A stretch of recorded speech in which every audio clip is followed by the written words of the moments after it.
This family was unaware their life would be shaken up when the daughter approached a homeless man. The little girl wanted to be kind and help the man in the small way she could. But when the man looked up, he said, "This can't be true." And things would take an unexpected turn. Girl tries to help homeless man. When he looks up, he says, "This can't be true." It was a lovely early morning in Boston, and Maddie and her parents were in the city, ready to visit one of the fairs. They parked their car somewhere they didn't have to pay a lot and walked the rest of the way. But as they were walking, something caught Maddie's attention. A homeless person was in the corner of the square they were walking on. He was lying on the ground and begging for money. It was busy on the square, but nobody paid attention or seemed to notice him. It made Maddie feel bad, and she wanted to help him, not knowing the unexpected outcome. The family continued their journey across the square, but Maddie quickened her pace and adjusted her course toward the homeless man, her parents slowly following. As she approached, she thought of what to do, and a little smile appeared on her face as the perfect thing popped up inside her head. "Here you go," Maddie said with a gentle voice as she dropped a $10 bill into the homeless man's cup. The man looked up to see who was so generous. But when he looked at Maddie, he froze and turned slightly pale. Maddie was confused as the man kept staring at her. An awkward silence followed as the man looked very startled. Eventually, he shook his head and stammered, "Thank you very much, kind girl." Maddie smiled at him and said she hoped it would help him very much.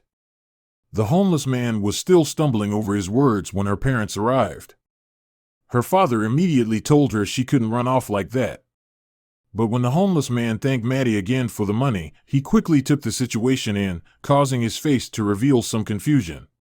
"What are you doing, Maddie? What's going on here?" he asked in a strict but confused tone. Maddie opened her mouth to answer, but the homeless man beat her to it. It's okay, mister," he stammered.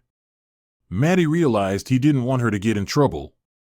The homeless man explained that Maddie had given him $10. Maddie's father looked at her in surprise. "Where did you get that money?" he asked. "Grandma," Maddie said triumphantly. She explained that Grandma had given it to her, telling her to do something good with it. "So I chose to help this man," Maddie said with a smile. But what she didn't know was that her act of kindness was about to turn their lives upside down. Maddie saw the surprise on both her parents' faces, which made her decision more worth it. "From Grandma?" her mother asked, causing the homeless man to look up at her. Until now, he had only seen Maddie and her father. "This can't be true," he suddenly said, his voice drenched in confusion and disbelief. "What can't be true?" Maddie thought, and she wasn't the only one as she looked at her parents' faces. And as the homeless man continued, things only got more confusing. "Gabby, is that you?" he asked, looking directly at Maddie's mother. "Is this what you've been doing?" His stammering had stopped, and he sounded confident. The confusion was now complete, and Maddie looked at her parents, not knowing what was happening or what to do. Her mother opened her mouth and answered the man. "Who's Gabby? What are you talking about?" A slight hint of irritation was detectable in her voice. But the homeless man wasn't satisfied by that answer. He scoffed and said he shouldn't be surprised by her behavior. "Of course, you act like you don't know me," he said, raising his voice. His timid and peaceful appearance was suddenly gone, and he looked furious. "I'm in this situation because of you," he screamed as he got up from the ground. The sudden change of attitude scared Maddie. Her heart pounded against her chest, and she grabbed her father's hand. Her father immediately took action, stepped in front of her, and urged the man to back off. "I think you've got the wrong people. We don't know you," he said. But then, "No, I can prove it," the man said, turning around to search his stuff. Maddie's father wanted them to move on, but the man spoke again. "I thought I recognized the girl from somewhere. You look exactly like your mother when she was your age," he said as he pulled out a locket. Each time the homeless man spoke, the confusion increased. How did he know what Maddie's mother looked like at a younger age? What did the locket have anything to do with this? "You're crazy," Maddie's father said, voicing everyone's thoughts. But when the man opened the locket, everyone's eyes widened. "What?" Maddie's father exclaimed as he grabbed the locket from the man's hand and stared at it. Maddie pulled her father's arms down so she was also able to take a closer look. As if they rehearsed it, their gaze shifted from the locket to Maddie's mother's simultaneously. "What is this?" her father asked. The moment the homeless man opened the locket, Maddie's mother stood frozen. Her husband showed her the inside of the locket, and she stared at a picture of herself and a boy, which she assumed was the man, as kids. I don't know," she stammered. "I have no memory of that picture." Maddie didn't know what to think and looked at her father, who seemed skeptical. Her mother told them she recognized herself in the picture, but had no memory of the boy and had never seen this man before. "Who are you? What's going on?" she asked, desperation clearly hearable in her voice. Everyone's attention shifted back to the homeless man, who was clearly frustrated with Maddie's mother. "I'm Steve," he said, as if that would clear everything up. But the family just stared at him as if he was crazy. "From the orphanage," Steve added with a sigh, and that did cause a reaction. The moment the words left the man's mouth, Maddie looked at her mom, and she looked slightly paler than before. "What do you know about the orphanage?" Maddie's mother asked anxiously. Besides confusion, Maddie now felt that the situation was becoming creepy. Who was this man, and what did he know about them? The man's comment about the orphanage surprised the family because Maddie's mother had lost her parents at a very young age and grew up in an orphanage. But Maddie didn't know much about it, as her mother didn't talk much about her youth. She could understand why her mother was so anxious about the situation. Maddie's got ripped from her thoughts by Steve's voice. "What do I know about the orphanage?" he repeated the question. "You tell me." "We grew up in it together," he exclaimed. Maddie's mother stared at the man, flustered. "No, that can't be." "You're crazy," she responded, but Steve didn't want to hear it and continued. He turned toward Maddie and her father. "Gabby and I grew up in the orphanage together and became close friends," he started. The man continued by explaining the two of them agreed to always look out for each other. "But she broke that promise," he said as he indicated his situation. Now, Maddie's mother broke into the conversation again. "My name isn't Gabby," she exclaimed, "and I would certainly remember growing up in an orphanage with you." Maddie noticed her mother was now also getting very frustrated. "Explain this then," Steve said as he showed the picture again, but Maddie's mother still didn't have an answer. The emotions ran high, and the adults were too frustrated to think straight. So, it was up to Maddie to solve the problem. "Which orphanage did you grow up in?" she asked Steve. The homeless man looked at the little girl in surprise. "Boston Children's Home, of course," he said, causing Maddie's mother to gasp. Maddie saw her mother's eyes flicker as she opened her mouth. "Well, I didn't live there," she said triumphantly, happy to finally prove to everyone that she wasn't wrong or trying to hide anything about her past. "I grew up in St. Joseph's," she added. Her response left the homeless man speechless. The chaotic and confusing discussion suddenly fell silent as Steve didn't know how to respond, and Maddie's parents seemed to be happy with the outcome. No one seemed to think about the one thing that remained unanswered. Until Maddie broke the silence and asked the question everyone had overlooked. "Who's in the picture then?" A thoughtful expression appeared on everyone's face. They had been so busy accusing each other that they completely forgot about the picture. It was clear it wasn't Maddie's mother, so the situation suddenly became a lot weirder. "It does look like you," Maddie's father said as he looked at the picture again. Maddie's mother opened her mouth to say something but closed it again and shrugged.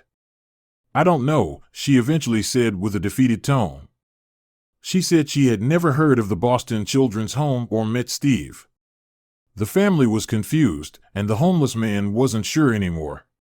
Then Maddie had another thought. Maddie's mind had been racing since she saw the picture, and her mother claimed she wasn't that woman.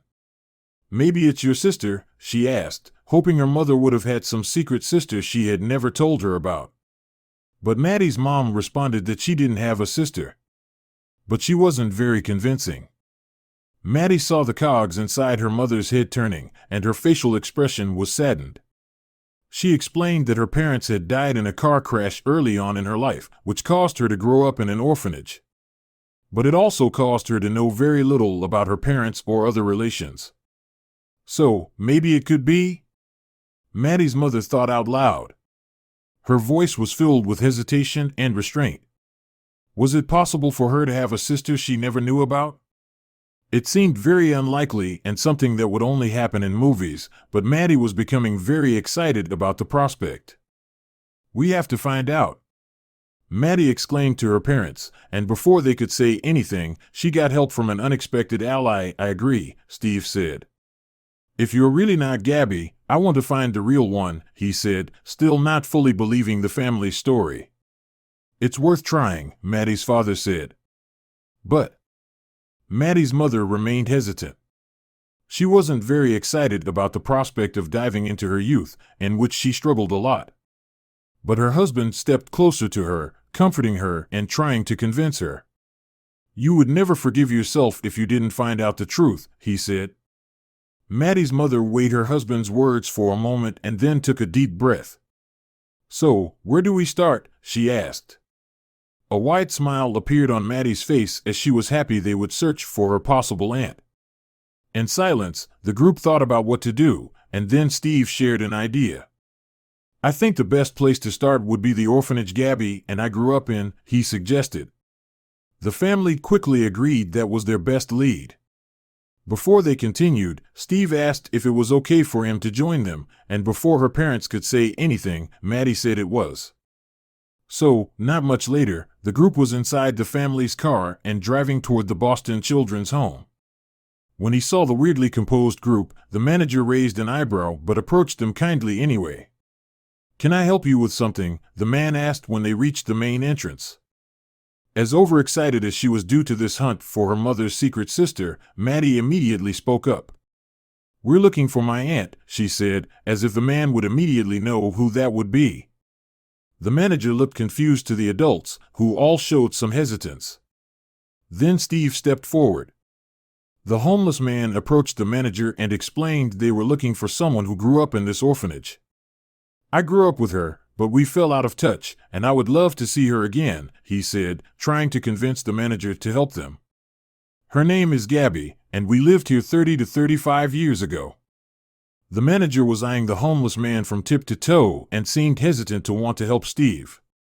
He was about to open his mouth to respond when Maddie's mother stepped forward and vouched for Steve. The manager was taken aback and thought about it, eventually inviting them into the office. The manager searched the system, but it would take some time because Steve and Gabby's files were so old. This was partly because Steve didn't know the dates of when they lived here in Gabby's name, but eventually, the man managed to find something.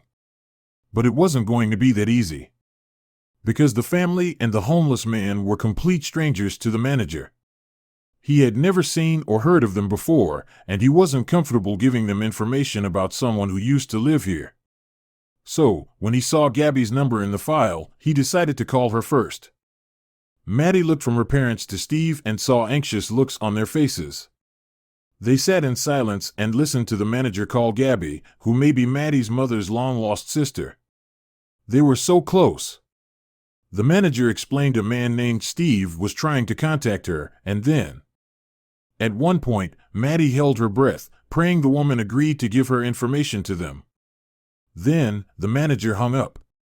"I've some good news for you," he said, and a broad smile broke on Maddie's face as the manager explained Gabby had agreed they could come over. It turned out she lived nearby. Steve was ecstatic, and Maddie noticed her mother's face drained of color once again. She was nervous. The manager gave them the address, and the group drove over.